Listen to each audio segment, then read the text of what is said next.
This is a Montague Paratrooper folding mountain bike. You can see a lot of this stuff in some other videos. Usually you don't see them in reference to survivalist stuff very often, even though some people know about these. It's almost like having an AR of mountain bikes. And what this is, it's a full-size mountain bike, full-size wheels, 250-pound rider capacity for off-road use. And then of course we've got, the cargo stuff is optional on these things, but it's a mountain bike that folds up into a package roughly the size of that crate that it came in. So that's a crate, roughly 3 feet by about 31 inches by just a little over a foot thick. A lot of it has to do with whether or not you're using the folding pedals, and whether or not you remove the front wheel. It's a quick detach. The rear wheel is also a quick detach, but if you do the quick detach on the rear wheel, you got to goof around with the chain and the sprocket and all that kind of stuff. So I never take the rear wheel off. And then depending on what luggage rack you use, some of those are quick detach, some just stay on. It's kind of an optional thing. But in general, using a mountain bike as your, let's say bug out vehicle, I still got to say no. And I'm not saying this because I'm not a bike rider or I don't have a bike. I do have a bike, okay, this one. But the way I view these things is a little bit more like a lifeboat for your bug out vehicle. You put it in the box, you put it on the roof rack. I also have some carry bag for the roof rack type thing this thing goes in. You can put it in the back of an SUV, not have to have a specialized bicycle carrying roof rack on your vehicle to have one of these. And then once you get to a bug out location, or if your vehicle breaks down or something like that, you want to conserve fuel, you can use this to get around. Now you may have seen a video earlier where I went to a place and basically I went until I got stuck in the snow, and that was that. Obviously, a mountain bike, not going to work well for that type of situation. There are situations where it's just not going to work that great. The other thing is, on your cargo capacity, there's some pluses and minuses to carrying, like, slinging a backpack across there or something like that. But the thing is, you can cover more distance in shorter time with less physical effort than you can walking or running. That's the main theme behind military use of bicycles. The other thing is they're much more quieter than fuel-burning vehicles. So what the difference would be in a survival situation, the Montague company actually does make a really good urban survival bike called the Boston 8. And so if you're in a city area, this is kind of a really good multi-purpose bike. The Boston 8, though, is an excellent road use only bike with kind of slick tires, but it's got a much more simplified shifting mechanism, and it's actually got a little bit of armor around the gearing. It's made to never skip a chain, never have an issue with the shifting mechanism. On these bikes, you do kind of got to keep an eye on the tuning, but they've beefed them up over the years with thicker cables, and they can take a lot of punishment. Front wheels detachable. The frame folds. It can fit in a box the size of that. Give you an idea. And I'll fold it and deal with some other stuff later. But one of the things that I do to fold these bikes up is I unhook the little lever here and go to fold it, and then I flip it upside down and take the wheel off. Once you do like some road trek type upgrades on these, you got to look out for what stuff would interfere with the folding or not. Some of the luggage racks on the market will interfere with that. You have to get one that basically doesn't have little downrigger rods. This one permanently attaches. There's another one from a company called Avenir, which is a quick detach, but it goes on the thinner part of the seat post, which a little bit easier to access on the 18-inch frames as opposed to the 20-inch frame bikes. This is just a magazine dump pouch I'm using as a front carrier bag. There's also a company that makes a molly gear holder for the center tube here, but realistically, the only spot you're going to put a molly gear is up front.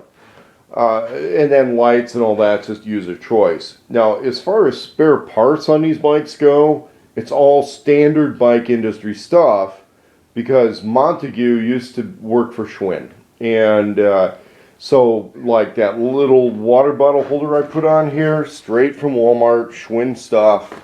The kickstand's generic. It's all pretty standard stuff on that. What's really unique to Montague is going to be that frame.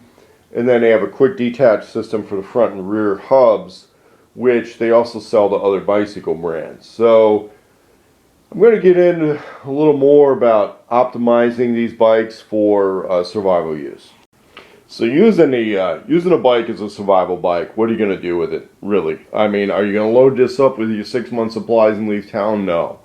You're really hard put even to have the 3-day bug out supply on a bike, but in a pinch, in a real bad emergency, you can do it. I just wouldn't have it as a main plan.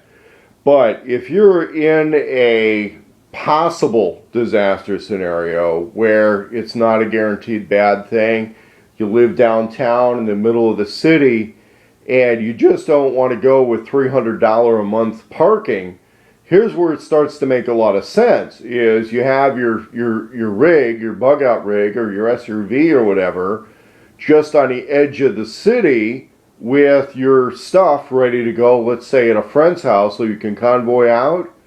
And then you have the bicycle at your apartment, at your work, instead of commuting in and being at the risk of having your vehicle stuck in downtown when, let's say, the bridges go down or the traffic gets jammed up, or the the buses and trains are down. So you could actually leave one of these bikes at the office or start bicycle commuting, and then having your bug out vehicle not in the middle of the city where you're at. And that's one of the really big things where this makes sense. So you're not bugging out the entire bug out distance on a bicycle. You would just keep it in the city where you can have access to your other convoy on the edge of town. And that's where these things can start to make a little bit of sense. The other thing they can make a little bit of sense, obviously in the RV world, a lot of people living in RVs figured out that they're not allowed to park in the middle of a lot of cities. So they have to park out in a little bit more of an outskirt area, and if they want to get into town, get in on a bicycle. That's obviously going to be really weather dependent. What I'm finding though is having a whole lot of luggage carrying capacity on a bike can be counterproductive. There are bicycle trailers available that you can adapt to these things, and they can work pretty well. A lot of the homeless people where I live use them, but then the thing is, they're using some of the same bikes and same bicycle trailers that the kind of fashionable upper middle class people are using too, at least in the city where I live. There's a lot of people that have those Scandinavian cargo bikes and things, which are actually cost as much as some small cars. So the bicycle here, I just set up with a little cargo bag here. It would hold relatively low value items, and one of the ways you can have a little bit better security with regards to keeping it is this is all quick detach buckles, okay? But the other thing you can do is you can use zip ties that are just a hassle to get off. The light is something you got to look out for being stealable, but it's quick detach. The cool thing is it can recharge with a USB cord. So let's say I take that into the office building or something like that still works okay. Although downtown office building type stuff, you almost want to take the bike in with you because it's worth so much and it's so easy to steal. And that's where folding it up in a corner, realize that's the size that it can become. There is a stand available for these things too. You can have them folded on a stand. I'll show that in a little bit. So you can also just use a regular kickstand, put it in the hallway, fold the pedals. I'm hoping to upgrade the folding handlebars on this particular one, although the company doesn't make those available. And other things you got to look at is maintenance. These things are really sensitive to the tire pressure. You want to keep the tire pressure pretty high on these in a 60 to 80 pound range. And actually, if it's closer to 80 pounds, your performance is definitely better on the pavement. The disc brakes, pretty low maintenance. The shifting mechanisms, once they've been adjusted initially, they don't really need much after that. The bike folding mechanism, the newer models no longer needs any adjustment. This water bottle holder can adjust out to work with, let's say, Gatorade bottles. And that's what I actually use it with, is Gatorade bottles. Luggage rack's an aftermarket item. The water bottle holder is actually an aftermarket item too. And, you know, that's pretty much it. Although there are some people who put some Molly gear on these things. It depends on your circumstance. But remember, when you get out to a survival retreat area, you're probably going to be in a situation where you need to start saving fuel. This gives you an option. And it also gives you that option in case your vehicle breaks down, you can still have a little better mobility than simply going on foot.